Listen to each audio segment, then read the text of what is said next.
eu posso cantar bem, eu posso falar bem na internet, eu posso dar um bom recado lá, e a internet também é um meio, sim. Mas não existe nada mais precioso do que o convívio, do que a caminhada lado a lado, do tempo de qualidade com alguém. Isso é o discipulado. E esse é o fruto do cristão. Gerar um novo cristão é tudo, é o que melhor um cristão pode fazer. Eu posso, mais uma vez, ter, como o nosso pessoal aqui, nossa equipe, que coisa mais linda o louvor, né? Coisa boa a gente poder adorar o Senhor com uma boa música.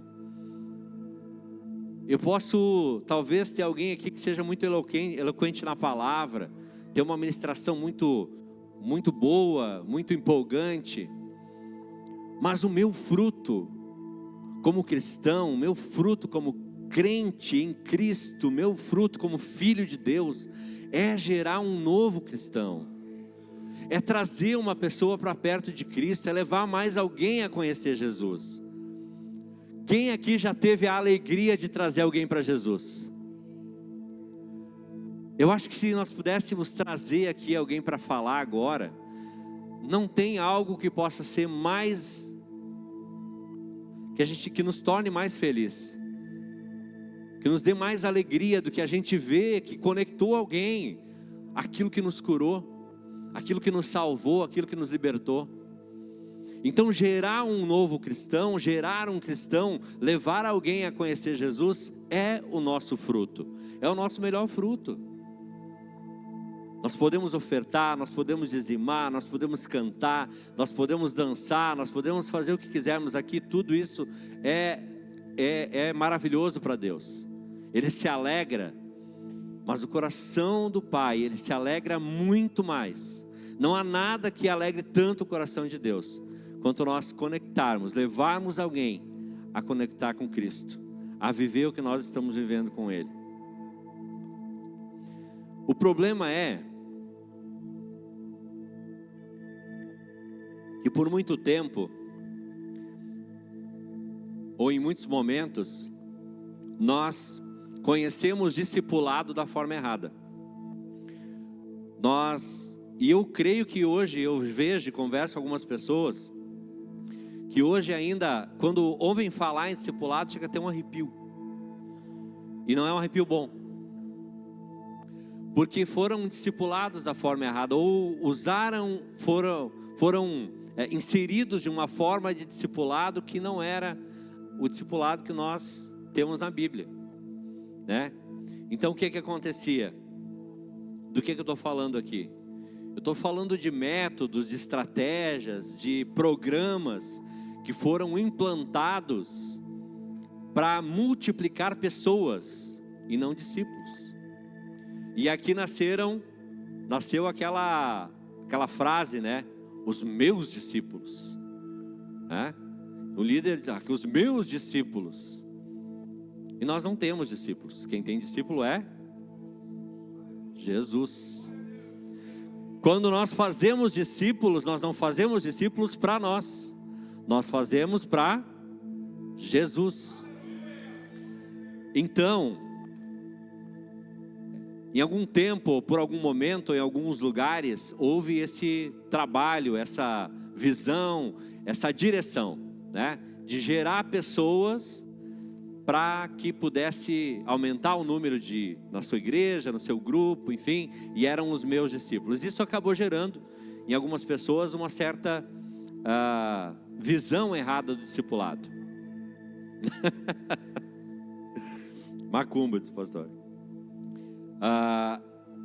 Mas olha só, no coração de Deus, o discipulado ele é relacionamento. E olha como é simples isso, é só isso, é relacionamento, é só isso. É só isso, é só relacionamento. É eu conectar com alguém, eu me aproximar desse alguém, eu conversar, chamar para um café, chamar para um tempo de qualidade, ter uma conversa pelo WhatsApp semanal, não tem problema, o WhatsApp está aí para ser usado. Mas é isso, é conexão, é uma conversa, é um contato, é relacionamento. No coração de Deus é isso, é eu caminhar com uma pessoa, né? Colocando a minha vida na vida dela, aquilo que Deus fez na minha vida eu passo para ela, aquilo que Deus já mudou na minha vida eu dou de exemplo para ela, o meu testemunho serve de crescimento para ela. Isso é o discipulado, é isso que Deus espera de nós. É sobre um amor que nós recebemos e que nós entregamos, simples assim. É depositar esse amor que Deus me deu, que Jesus deu na cruz por mim, na vida de uma pessoa. Isso é o discipulado. Qualquer coisa que você ouvir diferente, qualquer programa, projeto, estratégia, fora de depositar amor na vida de alguém, não é discipulado. É outra coisa, mas não é discipulado. O crente, o cristão, discipulador, ele é tal qual uma lareira. A lareira, ela não gera calor para ela mesma, correto? Por que quem tem lareira em casa acende uma lareira? Para quê? Para esquentar o ambiente, certo? Não é para ela mesma. Você que é cristão, nós que somos cristãos, nós não recebemos o fogo, a unção, a manifestação da glória para nós mesmos. Nós recebemos para depositar no ambiente onde nós andamos. Você consegue entender essa ideia? De que você é uma tocha incendiária? Que por onde você andar, você precisa espalhar desse fogo que você tem recebido? E isso é o discipulado.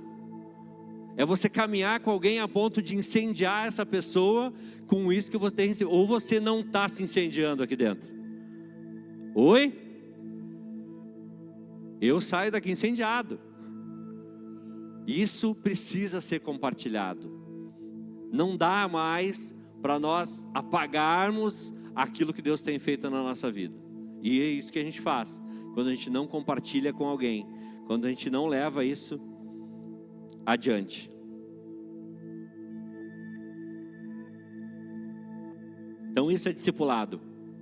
Compartilhar o amor de Jesus através de relacionamentos intencionais. O discipulado, ele é intencional. O discipulado é intencional. Como assim, Jean? Não é por acaso. Eu não vou me conectar com alguém por acaso.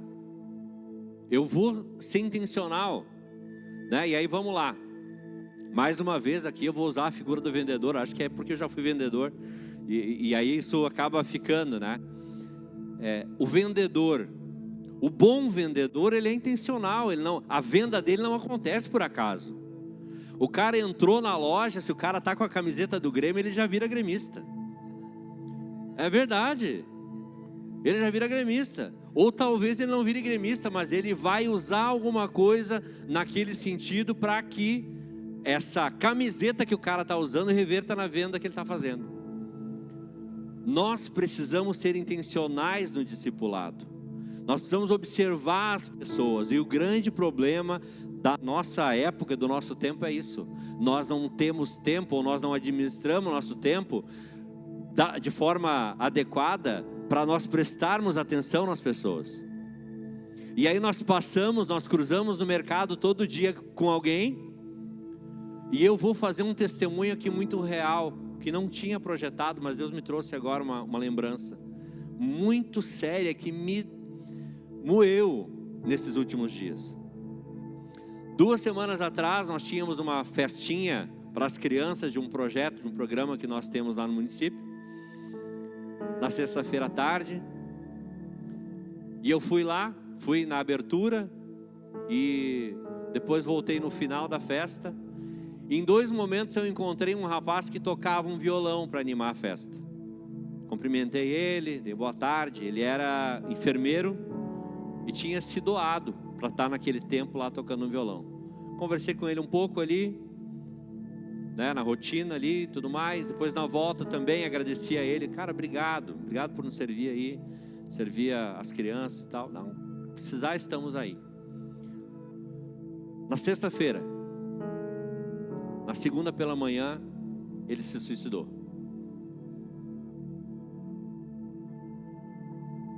E eu confesso que isso me moeu, porque eu estava tão, não que eu tenha alguma responsabilidade nisso, não é isso, entendam bem.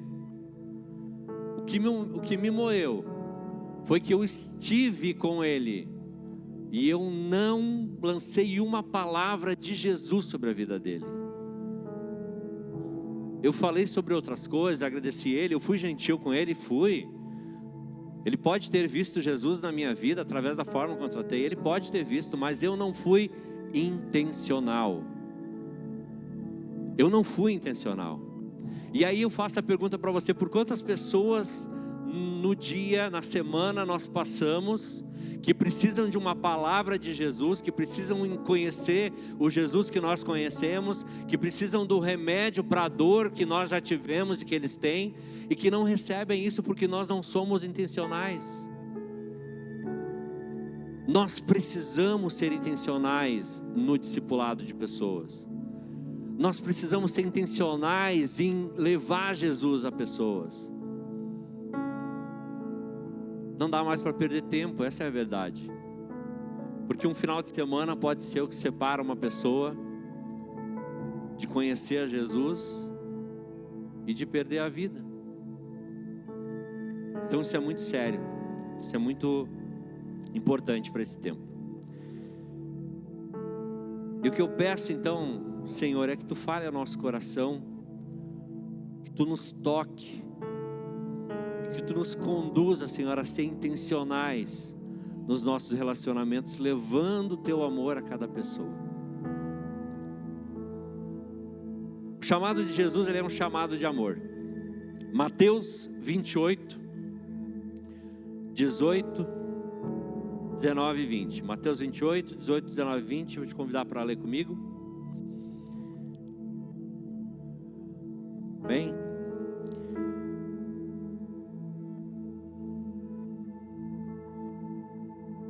Querido, primeiro. Jesus, aproximando-se, falou-lhes, dizendo: toda a autoridade me foi dada no céu e na terra. Pega isso aqui. Toda a autoridade me foi dada no céu e na terra.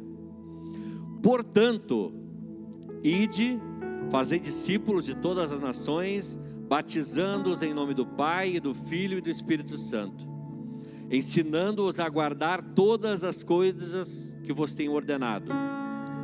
E eis que eu estou convosco todos os dias até a consumação do século. Vamos lá. O que essa palavra nos traz? Essa primeira parte aqui, quando Jesus diz: toda a autoridade me foi dada no céu e na terra. Jesus, ele começa afirmando a sua autoridade. Isso nos traz uma verdade: toda a missão dada por Deus está sobre a autoridade de Cristo. Tudo aquilo que nós fazemos está sobre a autoridade de Cristo. E eu estou falando agora aqui para pessoas que talvez tenham medo, que talvez tenham receio, que talvez tenham vergonha, estejam tímidos para falar de Jesus. Toda a autoridade dessa missão que te foi dada está sobre a pessoa de Cristo. Amém? Ele afirma a autoridade dele. Ele diz assim: ó, sou eu que estou aqui. Eu tenho autoridade, então eu estou dizendo para você, vai. Eu estou dando a autoridade que eu tenho para ti, vai. Mas não é só ir. Nesse caminho que você está seguindo em direção à tua faculdade, à tua formatura, nesse caminho que você está seguindo em direção à tua promoção no trabalho, nesse caminho que você está seguindo em direção ao teu salário melhor, nesse caminho, vai, mas faz discípulo. Vai até onde eu te apontei, vai até o teu futuro, vai a tua promessa, vai aquilo que eu já te disse que tu seria, mas nesse caminho, faz discípulos. Faz discípulos. E o que você tem que fazer então? Ensinar a guardar todas as coisas que Ele nos ordenou. E aí Ele afirma no final: e eis que estou convosco todos os dias até a consumação do século. Cara, fica barbada. Se nós temos a autoridade de Cristo e nós temos a certeza que Ele está conosco todos os dias, por que não fazer? Por que não gerar discípulo? O verbo central aqui, no original, é fazer discípulos. Então não é apenas ir, né? É fazer discípulos no caminho. E aí, gente, esse mandamento ele não é opcional. Por quê? Nós vamos ler lá em João 14:15. João 14:15. Se vós me amais, guardareis os meus mandamentos. Vocês lembram que nós falamos aqui de amor? Que nós amamos Jesus, e agora eu pergunto de novo: quem aqui ama Jesus? Então, se você ama Jesus, guardará os mandamentos de Jesus. E este aqui é um mandamento. Fazer discípulo é um mandamento. Logo, nós voltamos lá para o início. Expressar o amor a Jesus é fazer discípulos também. Amém? Então, assim como um pai, ele ensina o filho a andar de bicicleta, um pai que ensina o filho a andar de bicicleta não está controlando ele, mas pelo contrário, está preparando ele para a liberdade do caminho. Jesus nos chama para discipular não como um peso, mas como um privilégio. Pensa nisso, né? O pai, ele pega um filho e ele vai ensinar a andar de bicicleta. O que ele está fazendo? Ele está dando liberdade, porque esse guri, a hora que aprender a andar de bicicleta, já era. Vai picar a mula, não para mais em casa, certo?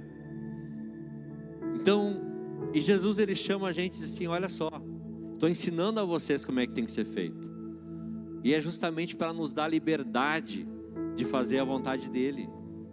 É justamente para que a gente possa ir. Ele disse: vão. Ele não disse: fiquem parados, parem onde vocês estão, para no nível que tu tá, para no salário que tu tá, para no estudo, no nível que tu tá. Não, ele disse: vão, vai além, vai adiante, mas faz discípulo. No caminho, enquanto você vai, faz discípulo. Enquanto você anda de bicicleta, faz discípulo. É disso que se trata.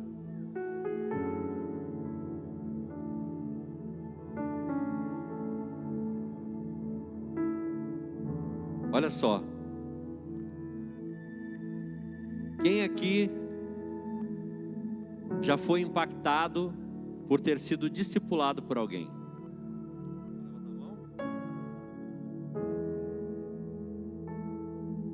Poucas pessoas.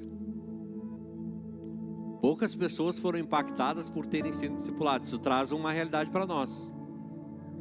Nós estamos falhando como igreja. Porque a nossa missão, e aí eu trago aqui também agora a nossa declaração de propósito, é gerar transformação, é gerar impacto. Nós como igreja precisamos gerar impacto. Eu lembro sempre de alguém que falava assim: se nós imaginarmos hoje a nossa cidade sem a nossa igreja, isso mede a relevância do que nós estamos fazendo. A quantidade de discípulos sendo multiplicados sem a nossa igreja faria diferença? Nós precisamos pensar nisso. Nós precisamos trazer para nós essa responsabilidade. Nós estamos falando aqui de um amor que não é um amor comum, né? Não é um amor simples. Nós estamos falando aqui de um amor ágape, que ele é a motivação que sustenta a obediência. A grande comissão, na verdade, é uma grande paixão. Nós só conseguimos enxergar de fato a grandeza da grande comissão quando nós temos por Cristo e pelo que Ele está fazendo uma grande paixão. O amor ágape é um tipo de amor incondicional, sacrificial e altruísta, considerado o mais elevado e divino. Ele é praticado através da vontade e do pensamento intencional, colocando o bem-estar do outro acima do próprio, e é caracterizado por paciência, bondade, perdão. Esse tipo de amor é frequentemente associado à natureza de Deus, ou seja, é esse amor que nos faz gerar discípulos. Não é um amor comum, não é um amor simples, não é o amor falado, é um amor intencional e que toma o nosso coração. Por isso, uma grande paixão. O amor nos convida à comunhão e à simplicidade. Atos 2, 42 ao 47. Vamos fazer essa leitura para a gente seguir? Atos 2, do 42 ao 47. E eles perseveravam no ensino dos apóstolos e na comunhão, no partir do pão e nas orações. E em cada um havia temor, e muitos sinais e feitos extraordinários eram realizados pelos apóstolos. Todos os que criam estavam unidos e tinham tudo em comum. Vendiam suas propriedades e bens e os repartiam com todos, segundo a necessidade de cada um.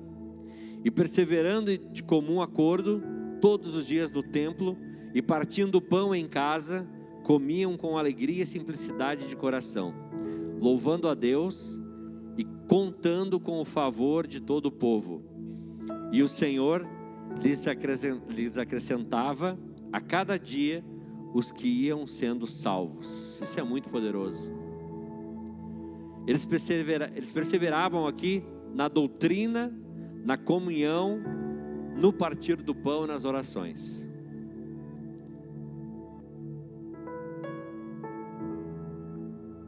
Eu consigo enxergar o Forte House nessa frase. Olha só, pensa comigo. Eles perseveravam na doutrina, na comunhão, no partir do pão e nas orações. Havia simplicidade, generosidade e alegria. E o resultado era que Deus acrescentava aqueles que iam sendo salvos. Às vezes o que falta para nós como igreja é justamente isso, a simplicidade. Nós queremos inventar moda, queremos inventar formas, ideias, talvez estratégias, individualmente, quando Jesus já trouxe o caminho, Ele já disse como é que tem que ser feito, Ele já mostrou a fórmula. Nós só precisamos tomar para nós. Nós só precisamos aceitar que Ele é suficiente, que é a autoridade dEle que é suficiente, que não há nada em nós que possa fazer algo diferente, mas é justamente essa autoridade que Ele diz que tem, e é justamente essa palavra, essa promessa de que Ele está conosco todos os dias. É isso que nos dá a capacidade de gerar novos discípulos. Talvez você olhe para você nesse momento e diga assim: mas espera aí, como é que eu vou gerar alguém?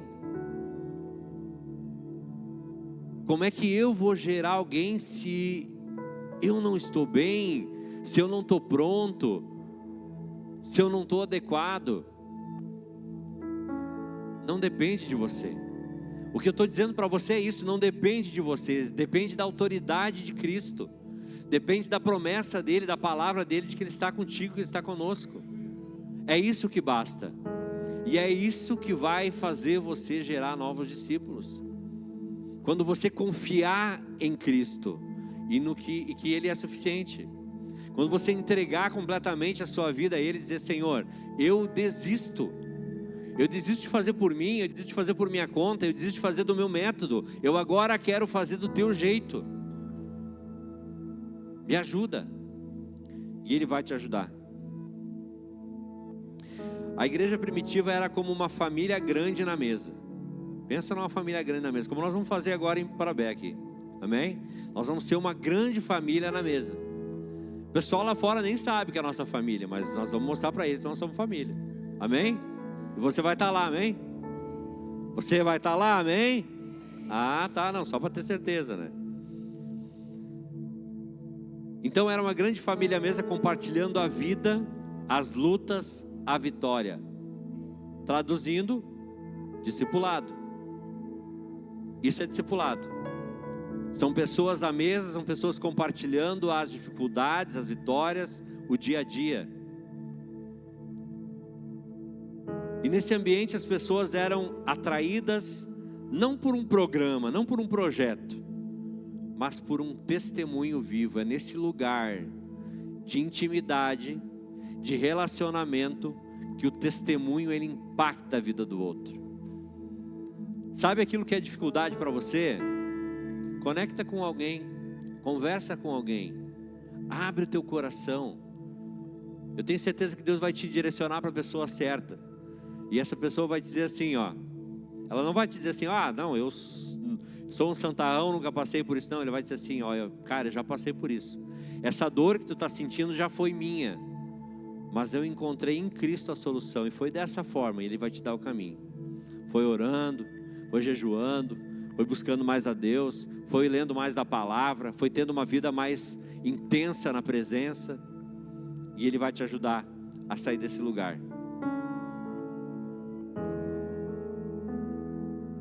Nós como igreja hoje, nos parecemos com isso?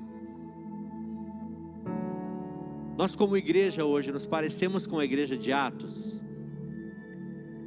Nós compartilhamos, nós nos mantemos em oração, nós nos mantemos na doutrina?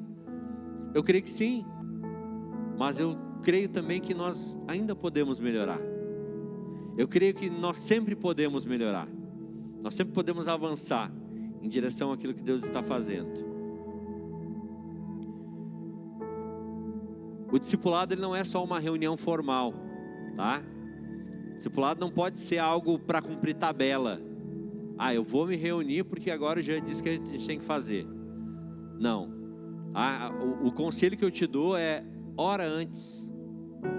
Pede para Deus te dar esse amor ágape, ele não é qualquer amor. A gente amar alguém que você talvez não tenha uma boa relação, que não é aquela pessoa que eu queria ter do meu lado, não é a coisa mais fácil de fazer, mas é o amor que Jesus tem por nós. Então nós precisamos buscar esse amor, e o que eu te falo nessa noite é isso: busca esse amor, busca em Deus. Senhor, eu quero ter esse amor, eu quero discipular pessoas, eu quero compartilhar desse amor que tu me deu com alguém, me ensina como fazer isso. Não faça só para cumprir tabela. Isso acontece no dia a dia, num café, no WhatsApp, no cuidado. Você já cuidou de alguém fora da tua família? O que é cuidar de alguém? Mandar uma mensagem, por exemplo, na semana, uma vez por dia, perguntando como essa pessoa está. O pessoal do Forte House aí já fez isso? Já fizeram isso com as pessoas do Forte House? Ou você só se encontra na terça-feira? Você só lembra que tem alguém para compartilhar algo na terça-feira? Cuidar de alguém, daqui a pouco na semana essa pessoa está passando por uma batalha e receber uma ligação, receber uma mensagem dizendo: olha, lembrei de ti, estou orando por ti, pode fazer toda a diferença. O discipulado é isso, é cuidado também. Nós precisamos criar espaços de confiança e vulnerabilidade. O que é isso? A gente precisa ter intimidade com alguém a ponto da pessoa ver que eu não sou de ferro, que eu tenho falhas, que eu tenho dificuldades, mas que eu posso confiar nela para daqui um pouco falar dessas dificuldades, e que ela da mesma forma pode confiar em mim para compartilhar dessas dificuldades. É um espaço de confiança e vulnerabilidade. Isso faz parte também do discipulado. Nós podemos conversar de igual para igual. Não entra nessa jornada, desse relacionamento, achando que você é melhor. Eu vou discipular alguém agora, então eu sou melhor que essa pessoa, vou chamar ela, vou ensinar como é que tem que ser. Não é isso. É criar um espaço de confiança e vulnerabilidade.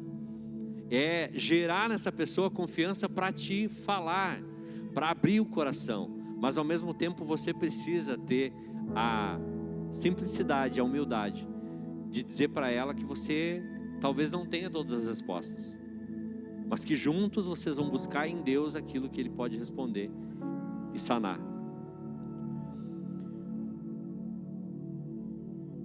Uma igreja que ama é uma igreja que multiplica.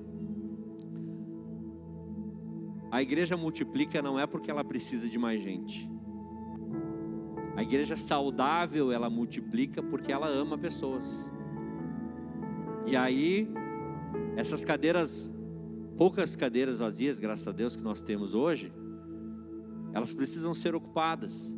Não porque nós precisamos de gente aí nos assistindo, não porque nós precisamos de gente aqui trazendo dízimo e oferta, mas porque essa é a nossa missão. Está ali, está na palavra de Deus, eu não inventei para você. Nós precisamos trazer as pessoas que deveriam estar sentadas aqui ouvindo a palavra, ou daqui um pouco entendendo o princípio do discipulado para poder discipular alguém. Nós precisamos trazer para cá. Então é uma igreja que ama, é uma igreja que multiplica sim. Quando nós falamos aqui em projetos, quando nós falamos no Toque 3, quando nós falamos em projetos de multiplicação aqui, não se escandalize. Não fique chateado, não fique, mas agora estão querendo multiplicar, aumentar a igreja. Sim, nós queremos aumentar a igreja. Até porque Deus já disse que nós teríamos uma igreja grande para mais de 3.000 pessoas. Então se Deus disse, quem somos nós para caminhar contra isso? Não, nós vamos caminhar a favor disso, nós vamos buscar pessoas, porque isso aqui vai lotar, não vai ter mais espaço, aquilo que nós estamos construindo lá vai ficar pequeno, nós vamos construir mezanino aqui, não vai mais ter lugar também, e nós vamos ter que sair daqui para um lugar maior, porque Deus falou.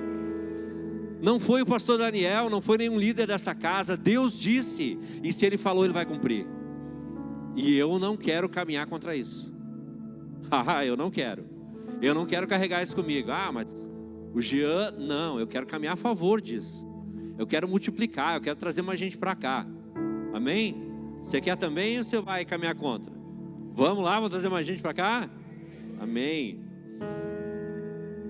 2 Coríntios 5,14.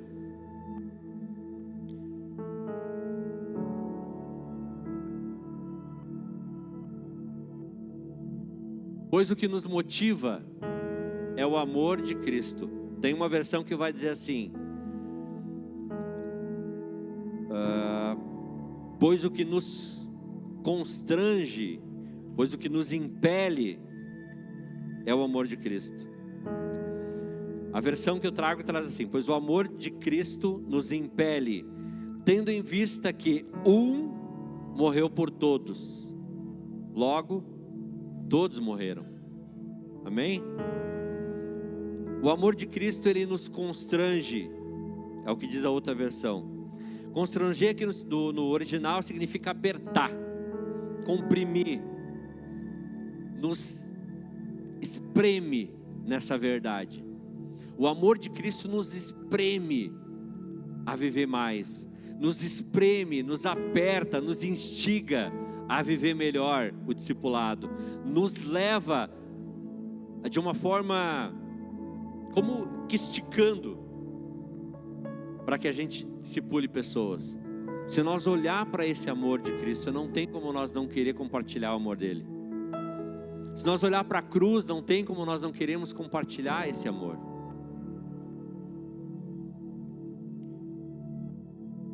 E assim como uma fonte transborda, o amor também transborda. E uma fonte, vamos olhar para uma fonte é algo natural, né? Uma fonte natural, ela transborda, ela não tem fim. E esse é o amor de Cristo por nós.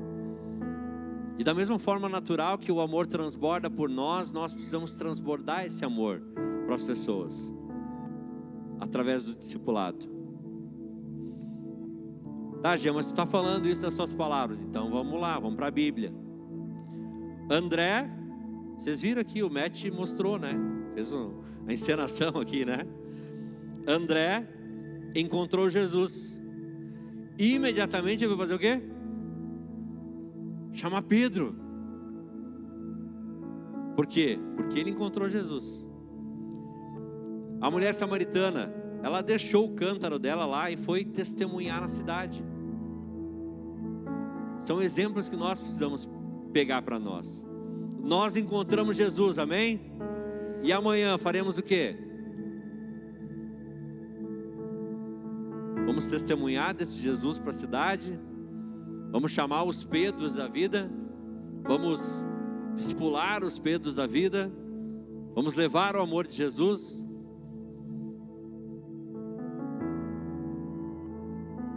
Pensa agora comigo. Todos vocês aí, eu quero te chamar para fazer um exercício. Pensa agora em alguém, e todo mundo tem alguém que tenha relação, que tenha contato, que precisa muito ouvir sobre Jesus. Todos precisamos, todos precisam, mas sempre tem aquele alguém que tu diz assim: pá, esse cara, essa mulher precisava. Talvez ela esteja do teu lado, talvez ela esteja convivendo contigo todos os dias, e você já disse, já pensou: pá, esse cara precisava. E aí está lá, você é o testemunho de Jesus. Você foi transformado por Jesus, você foi impactado pelo amor de Jesus, e você está dizendo: pá, esse cara precisava. E você não vai. Eu não vou. Nós não vamos. Então, você lembrou agora, né? Lembrou de alguém? Lembraram aí? Então você tem uma missão agora. Você já tinha ela, agora estou te lembrando dela, tá? Conecta com essa pessoa. Mostra Jesus para ela. Não espere estar pronto, porque eu tenho uma notícia para você. Você nunca vai estar. Não espere estar pronto. Esquece essa mentira do diabo de que você ainda não está pronto, você precisa melhorar. Não. Vou te contar um segredo muito legal. Sabe o que vai acontecer? Quando você conectar com alguém e se propor a discipular essa pessoa, você vai melhorar. Sabe essa dificuldade que você tem? Essa área que você ainda não conseguiu avançar? Quando você se propuser a fazer o que Deus está te mandando, Ele vai te ajudar nisso. Ele vai te qualificar, Ele vai te melhorar. Então não espera estar pronto, começa agora. Começa amanhã. Começa a pensar, começa a ser intencional. Lembra de ser intencional? Lembra do bom vendedor aqui? Seja intencional. Começa a olhar para as pessoas com uma segunda intenção. Nunca pensei que eu fosse falar isso aqui, professor. Mas começa a olhar para as pessoas com uma segunda intenção. Uma intenção divina, né? Uma segunda intenção boa. Começa a olhar para as pessoas pensando: de que forma eu posso tocar a vida dela com Jesus? Olha para as pessoas ao teu redor, lá no teu trabalho, na tua faculdade, e começa a perguntar isso: de que forma? Pede para Deus te mostrar, e Ele vai te mostrar. Queria chamar a banda aí para subir já, nós estamos indo para a reta final. E eu quero falar para você agora